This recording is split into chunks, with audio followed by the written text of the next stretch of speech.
आपले लाडके नेतृत्व तथा पश्चिम महाराष्ट्र संघाचे प्रमुख अरुणभाऊ लोणारे कोळे यांनी प्रस्तावित करावं असं मी त्यांना विनंती करतोय.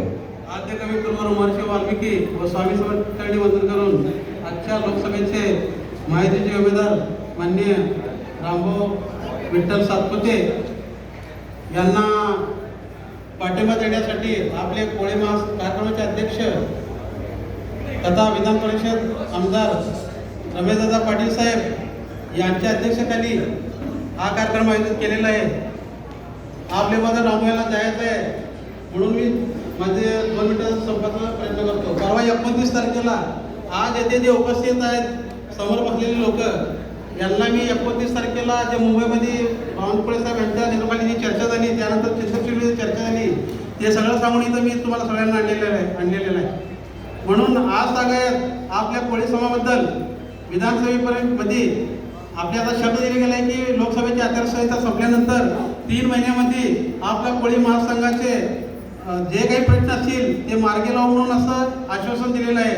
मी आज इथे उमेदवार आणि भाजपच्या आणि आमचे राष्ट्रीय अध्यक्ष यांच्या समोर आपल्याला सांगू इच्छितो, दादासाहेब तुमच्या आदेशाने मी आजपर्यंत गर्दी जमवण्याचा प्रयत्न केलेला आहे आणि हे लोक आज उद्या इथं जे उपस्थित लोक आहेत उद्या त्यांच्या काहींच्या घरात लग्न आहेत, आज संध्याकाळी हळद आहे, गाव जत्रा आहेत, घरात कार्यक्रम असताना सुद्धा सर्व काही बाजूला ठेवून आमचे राष्ट्रीय अध्यक्ष रमेशदादा पाटील यांच्या आदेशाला मान देऊन जातात हे सर्व लोक आलेले आहेत.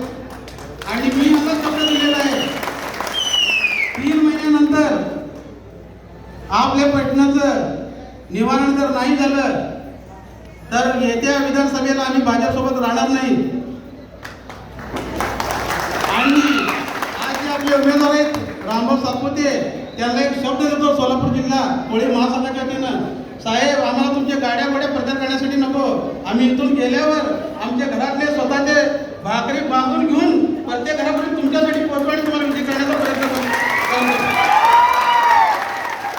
म्हणून दादासाहेबांना आणि उमेदवारांना आणि आज स्थानिक आमदार सगळ्यांना सांगून सुद्धा कोण आले नाही, असो काही कामं असतील आपले उमेदवार जाणार आहेत. म्हणून मी तुम्हाला जे बोलले मला बोलायचं भरपूर होतं म्हणून थोडक्यात बोलले आणि पुनश्च त्या व्यासपीठावरील सर्व मान्यवर आणि समोर बसलेले माझ्या सर्व नेतेगण्यांचं पुरेशी एकदा अभिनंदन करतो, आभार मानतो.